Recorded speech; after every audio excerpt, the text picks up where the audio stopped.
Bernard Hasbrouck, vous êtes donc maire d'Armentières depuis 2008, vous avez été réélu l'an dernier en 2014. Alors, en 2 mots, si vous deviez présenter la ville d'Armentières, nous donner quelques atouts, mais vraiment, voilà, nous la présenter. C'est la plus belle des villes. Je crois que chaque maire dirait ça. Non, voilà, Armentières est une ville chargée d'histoire. Une ville campée au bord de la Lys, capitale de la vallée de la Lys, à une époque, avec une industrie florissante, avec la capitale du lin, donc le textile, les tissages, les filatures, mais aussi la brasserie, donc une ville joyeuse, et une ville aussi meurtrie, puisque quasiment rasée en 14-18. Et aujourd'hui, c'est une ville qui a encore son identité. Et ce n'est pas juste voilà, la campagne ou la banlieue de la métropole. Non, c'est une ville qui a la triple appartenance. On a un pied en Flandre, on est campé sur la Belgique et on est frontalier. Et c'est une ville de la métropole, un peu plus à l'ouest, comme disait Tournesol, avec beaucoup d'atouts, bien entendu. Un foncier de par son bassin, c'est un chef-lieu de canton, évidemment. Et puis une ville aussi, bien que nous voulons faire évoluer, puisqu'il faut vivre avec son temps. Justement, c'est un peu le sous-titre en fait de la ville sur la page internet, page Facebook, c'est Armentières, la métamorphose. Qu'est-ce que vous voulez changer ? Avant, la devise était pauvre mais fier. Oui, ça c'était Danny Boone. Oui. Voilà, c'est Danny Boone est natif d'Armentières, mais c'était son histoire. Et je pense avec le temps, en passant par l'alliance des caractères pour affirmer sa force, ses forces, eh bien aujourd'hui c'est la métamorphose, c'est-à-dire qu'on veut au XXIe siècle la faire évoluer sur tous les plans. Et donc la rénover, elle a un habitat ancien, issu du textile, avec beaucoup de courées, avec un habitat traditionnel, qu'il faut savoir garder, mais rénover, et puis la faire évoluer avec un certain nombre d'objectifs, tant sur le développement économique que sur la culture, sur l'art, sur son patrimoine, sur finalement le cadre de vie, et donc des projets importants d'aménagement, comme le symbole de cette nouvelle place d'Armentières depuis quelques années qui a transfiguré la ville, mais en même temps en mettant en valeur son patrimoine flamand, classé d'ailleurs pour l'hôtel de ville au patrimoine mondial de l'UNESCO. L'idée c'est ça, c'est de reconquérir un peu voilà, ce passé industriel, par exemple des friches, route d'Oupline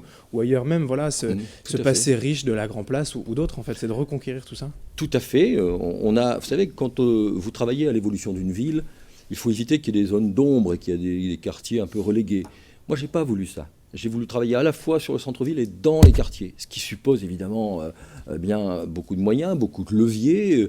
D'abord désenclaver la ville, qui était campée sur la frontière, mais avec une barrière naturelle, double barrière naturelle, de l'autoroute d'une part et de la voie ferrée. Eh bien, aujourd'hui, on s'ouvre.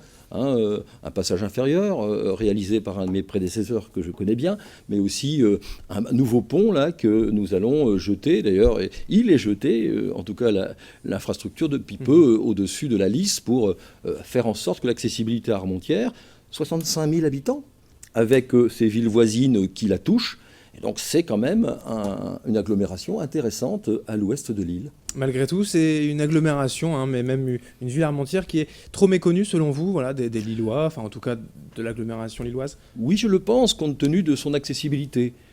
Nous avons quasiment déjà le RER, 84 trains jour, 14 minutes de l'île Flandre, c'est-à-dire le cœur, le nœud de communication de cette métropole.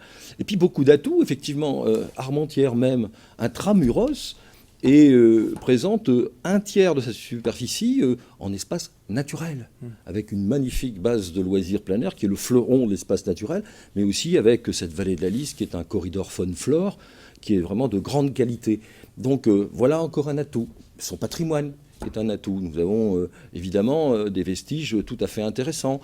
Nous avons une culture qui est riche, nous avons un vivat qui fonctionne bien, qui est une scène conventionnée de niveau régional. Nous avons aussi des musées, nous avons évidemment l'histoire de cette ville qui est trop méconnue. Donc effectivement, Armentières est une ville à voir et revoir.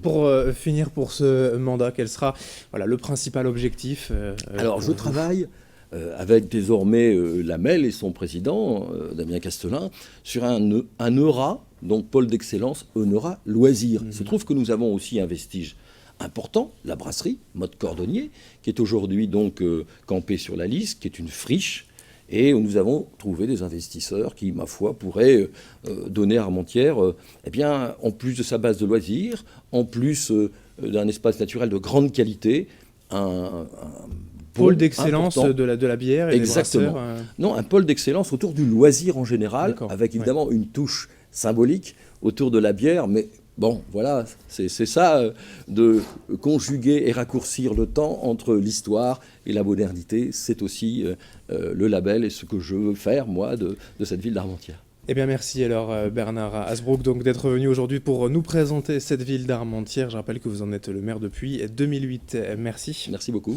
Et merci à vous de nous avoir suivis sur Grand Lille TV. Restez bien avec nous, l'info continue dans un instant.